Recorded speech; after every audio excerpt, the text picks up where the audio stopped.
نور الدین زنگی کون تھے؟ ایک رات سلطان نورالدین جنگی رحمۃ اللہ علیہ نے عشاء کی نماز پڑھی اور سو گئے کہ اچانک اٹھ بیٹھے اور نم آنکھوں سے فرما آئی لگے کہ میرے ہوتے ہوئے میرے آقا دو عالم صلی اللہ علیہ وسلم کو کون ستا رہا ہے؟ سلطان اس خواب کے بارے میں سوچ رہے تھے جو مسلسل 3 دن سے سلطان کو آ رہا تھا، اور آج پھر چند لمحوں پہلے پھر وہی خواب انہیں آیا جس میں سرکار دو عالم حضرت محمد مصطفیٰ صلی اللہ علیہ وسلم نے 2 افراد کی طرف اشارہ کر کے فرمایا کہ یہ مجھے ستا رہے۔ اب سلطان کو قرار کہاں تھا؟ انہوں نے چند ساتھی اور سپاہی لے کر دمشق سے مدینہ جانے کا ارادہ فرمایا۔ اس وقت دمشق سے مدینہ کا راستہ 20 یا 25 دن کا تھا، مگر سلطان نے بغیر آرام کیے راستہ 16 دن میں طے کیا۔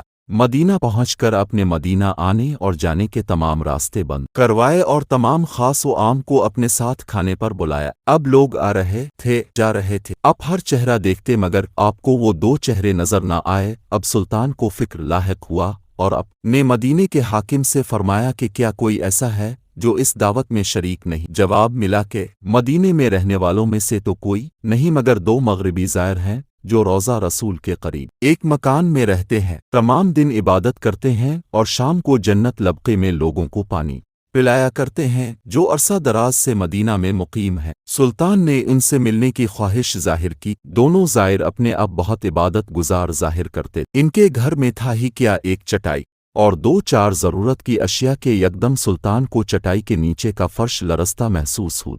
آپ نے چٹائی ہٹا کے دیکھا تو وہاں ایک سرنگ تھی۔ سلطان نے اپنے ایک سپاہی کو سرنگ میں اترنے کا حکم دیا۔ وہ سرنگ میں داخل ہوئے اور واپس آ کر سلطان کو بتایا کہ یہ سرنگ تو نبی پاک صلی اللہ علیہ وسلم کی قبر مبارک کی طرف جاتی ہے۔ یہ سن کر سلطان کے چہرے پر غیظ و غضب کی کیفیت طاری ہو گئی۔ سلطان نے دونوں زائرین سے پوچھا کہ سچ بتاؤ کہ تم کون ہو؟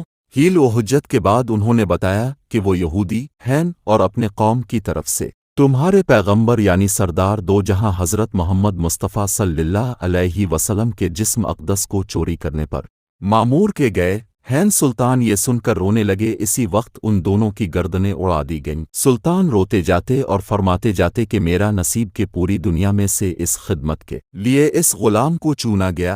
اس ناپاک سازش کے بعد ضروری تھا کہ ایسی تمام سازشوں کا ہمیشہ کے لیے خاتمہ کیا جائے۔ سلطان نے معمار بلائے اور قبر اقدس کے چاروں طرف خندق کھودنے کا حکم دے دیا یہاں تک کہ پانی نکل آئے۔ سلطان کے حکم سے اس خندق میں پگھلا ہوا سیسا بھر دیا گیا۔